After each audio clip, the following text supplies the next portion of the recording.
19वीं शताब्दी में महाराजा गुलाब सिंह और उनके वंशजों ने यहाँ भव्य भवन, मार्ग, सीढ़ियां, प्रकाश और सुरक्षा की सुविधाएं बनवाई ताकि हर भक्त सुरक्षित और सहजता से दर्शन कर सके।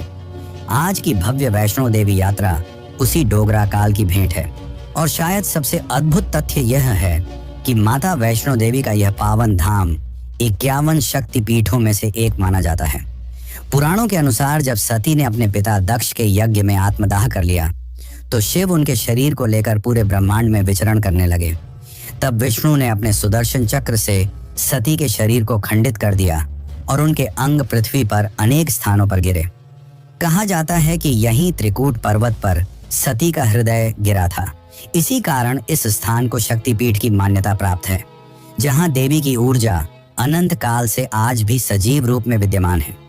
यही वजह है कि जब कोई भक्त इस गुफा में तीनों पिंडियों के दर्शन करता है तो उसे ऐसा लगता है जैसे वह स्वयं साक्षात त्रिदेवी, महाकाली, महालक्ष्मी और महासरस्वती के सम्मुख खड़ा हो।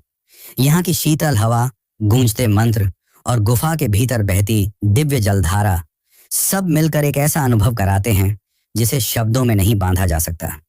यह केवल एक यात्रा नहीं बल्कि आत्मा की उस खोज का आरंभ है जहां हर भक्त अपनी आस्था को नए जन्म की तरह महसूस करता है। सदियों से लाखों लोग यहाँ आए, लाखों ने दर्शन किए, पर आज भी कुछ प्रश्न हैं जो न तो किसी वैज्ञानिक ने हल किए, न किसी शास्त्र ने स्पष्ट उत्तर दिए।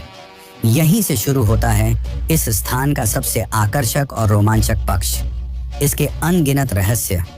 मंदिर की मुख्य गुफा में आज 3 स्वयंभू पिंडियां स्थापित हैं, पर बहुत कम लोग जानते हैं कि इसी गुफा में 2 गुप्त द्वार भी मौजूद हैं।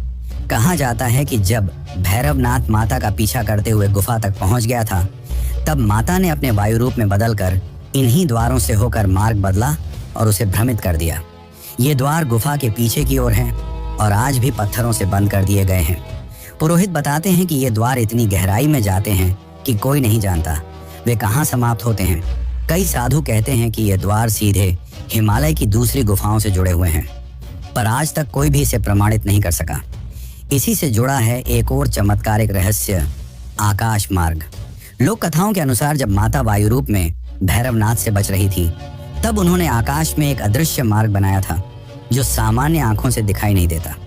आज भी कुछ साधु संत दावा करते हैं कि कभी कभी रात्रि के समय भवन के ऊपर आकाश में एक चमकदार रेखा सी आकृति दिखाई देती है, मानो कोई अदृश्य मार्ग क्षण भर को प्रकाशित होता हो।